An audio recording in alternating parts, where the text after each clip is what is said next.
날씨는 확실히 시아누크빌보다 뜨겁네요. 뜨거워. 베트남 이발소 갔어요. 피부 마사지 좀 했더만은 개운한 느낌이네요. 낮에 일부러 다니려 하면 체력이 빨리 소진되는 듯한 기후이네요. 헬스 지나다가 카지노에 잠시 들러 더위도 식힐 겸 커피 한잔 얻어 마시면서 텍사스 홀덤에 대한 영상을 만들어 볼까 싶은 생각이 드네요. The key to the game is playing the man, not the cards. This is why the World Series of Poker is decided over a no-limit hold'em table. The rest is just waiting. Raise 500. I just got top 2 pair on the flop, and I want to keep him in the hand. My guess is Teddy's on a flush draw. Choose the better. Yeah, I'm gonna go all in because I don't think you got the spades. Spades. I know before the cards are even turned over. Aces. Fool. Like. Dan Befel, Kanish. Dan Befel, Kanish. I lost. 오늘은 카지노의 처음과 끝의 게임이라고 볼 수 있는 텍사스 홀덤에 대해서 주절거려 볼까 합니다. 관점은 불법에서 나오는 살인적 레이크를 추구하는 운영자 마인드가 아니라 기본적인 레이크를 추구하여 넘사벽으로 자리 잡고 있는 프놈펜 나가 포크룸이나 시아누크빌의 DB 카지노 포크룸의 관점에서 시작됨을 이해하시고 보아주시면 감사하겠습니다. 먼저 홀덤 테이블 운영자는 텍사스 홀덤이라는 게임에 참여하는 다수의 플레이어들의 주머니 사정을 먼저 고려해야 함에도 불구하고 그런 점은 애초에 무시하고 진행되는 경우가 많은데 솔직히 제가 알기로는 텍사스 홀덤에 참여하는 플레이어들이 3,000불 이상 주머니에 넣고 있는 분들이 극소수에 불과합니다. 즉 하루 100불의 수익으로도 만족하는 분들이 텍사스 홀덤 매니아 분들이라고 보아야 하지 않을까 싶은 현실을 인정하고 텍사스 홀덤 게임을 바라보는 게 보편적인 포커 매니아들의 입장이 아닐까 싶네요. 요즘은 누구나가 레이크 수입으로 텍사스 홀덤 게임에서 수입을 만들려는 생각인가락은 터무니없는 레이크 책정으로 게임을 진행하는 현실이다 보니까 누구나 포크룸을 오픈해서 운영을 하려고 하지 그냥 게임에 참여해서는 절대 이길 수 없는 레이크 시스템이란 것을 알기 때문이지 않나 싶네요.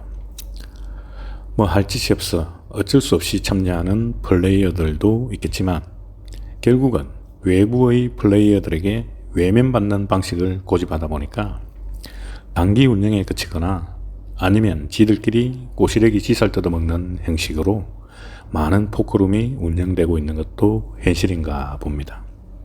이런 관점에서 오늘은 목바이 바벳 카지노 단지의 텍사스 홀덤에 대해서 제가 간접적으로 보고 느낀 점을 말씀드려 봅니다. 시시각각 홀덤 테이블의 위치나 운영 등의 변화가 심한 이유는 한국의 불법 도박 형식인 한탕주의에 빠진 이들이 포크룸을 오픈하다 보니까 그 포크룸들이 오래 지속될 리가 만무하겠죠.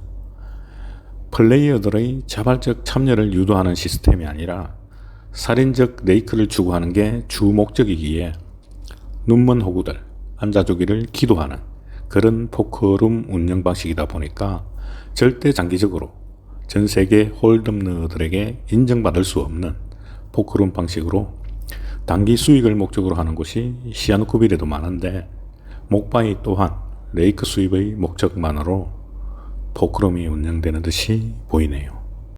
목바이 카지노에서 돌아가는 홀덤 테이블을 보면 알고 보면 다수 플레이어들의 주머니에 돈 3,000불도 없으면서 블라인드는 10불, 20불로 시작하거나 그나마 낮은 곳이 5불, 5불로 시작하는데 스몰 블라인드 10불, 빅 블라인드 20불 블라인드 게임을 하려면 최소 주머니에 10,000불씩은 넣고서 해야지 돈 1,000불, 2,000불 가지고 블라인드 10불, 20불을 돌리면 그 판대가리가 어떻게 오래 갈 수 있을까요? 2시간 정도 하면 기본 블라인드를 타다 보면 300불은 그냥 녹아 없어지는데 무슨 배팅이 나오고 게임이 될까요? 삥삥 하다가 플레이어들의 입장에서는 그냥 판판이 레이크만 착취당하는 판이라고 보면 되지 않을까 싶네요.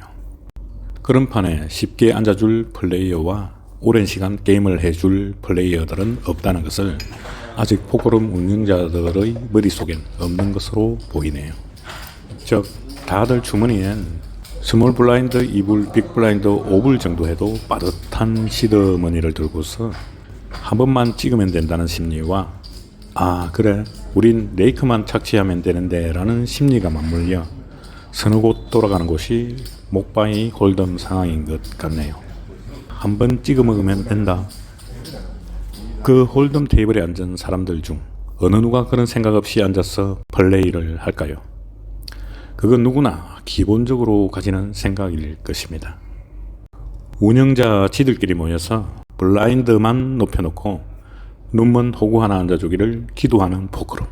그런 형식이 아직은 목바이 카지노 단지 몇 곳의 카지노에서 오픈되어 있는 홀덤 테이블이 아닌가 싶은 느낌이더군요. 목바이 카지노, 르마카우 카지노, 타이탄 카지노 등에서 홀덤 테이블이 있고 돌아가기는 하는데 유동 고객의 입장은 전혀 고려하지 않는 방식으로 지들끼리 치고받는 그런 홀덤 룸이라 보면 맞지 않을까 싶네요. 도박 환자들도 아니고 지들끼리 하면서 높은 레이크에 지들 돈으로 착취한 레이크 총액에 카지노의 그 착취한 레이크의 비율에 따라 수수료를 지불하면서 왜 운영을 하고 있는지 의아스럽게 보여지나 봅니다. 지분자들끼리 지살 뜯어먹는 행국이라고 보면 정확하지 않을까 싶네요. 그냥 유동 고객이 있는 포커룸은 아니다. 그렇게 보면 될 것 같네요. 해서 그런 운영 방식으로는 절대 장기적으로 유지 지속될 포커룸들은 아직 아니구나 싶은 생각을 하게 되면서 동시에 물고기가 있을 수가 없는 그런 포커룸들이다라고 보면 맞을 것 같네요. 그러니까 아직은 홀덤을 통해서 이 지역을 한번 방문해 볼까라는 홀덤 플레이어들의 생각과는 동떨어진 그런 포커룸들이다라고 보면 맞지 않나 싶네요. 이런 현실이다 보니까 오히려 이 도시에 있는 분들 중에도 홀덤을 하기 위해 시아누쿠빌이나 프놈펜으로 일부러 찾아가는 분들도 계시고 그런 것 같네요. 오늘은 어설픈 홀덤에 대해서 왕초자 겸 감망자의 잡생각을 주절거려 보았네요. 홀덤을 하려면 프놈펜 나가 카지노나 시아누쿠빌이 오히려 더 낫다. 목바이 바벳의 카지노 홀덤은 혼자 하더라도 지분 10% 정도 받고 들어가지 않는 이상은 게임에 참여할 포커룸들은 절대 아니다. 그렇게 말씀드릴 수 있을 것 같네요.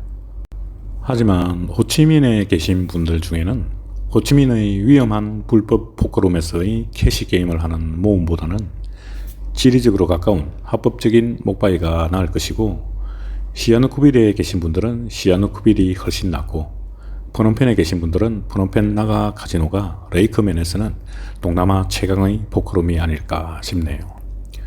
이런저런 계산도 없으신 분들은 아무 곳이나 열리는 포커룸에서 자신의 검증되지 않은 실력을 오버해서 믿고 자신감 있게 참여해서 이러면 운이 없었던 거고 따면 실력이 좋아서라고 자위할 수도 있겠지만 홀덤은 실력이 일정 단계에 이르려면 이 일정 단계에 못 미치는 분들이 아직은 많지만 단계에 이르는 분들이 테이블의 3분의 2를 차지하고 있기에 실력도 소용없고 그저 도박의 한 자락으로 운칠기삼의 행운을 바라보는 게임이라는 결론에 도달하게 되지 않을까 싶네요.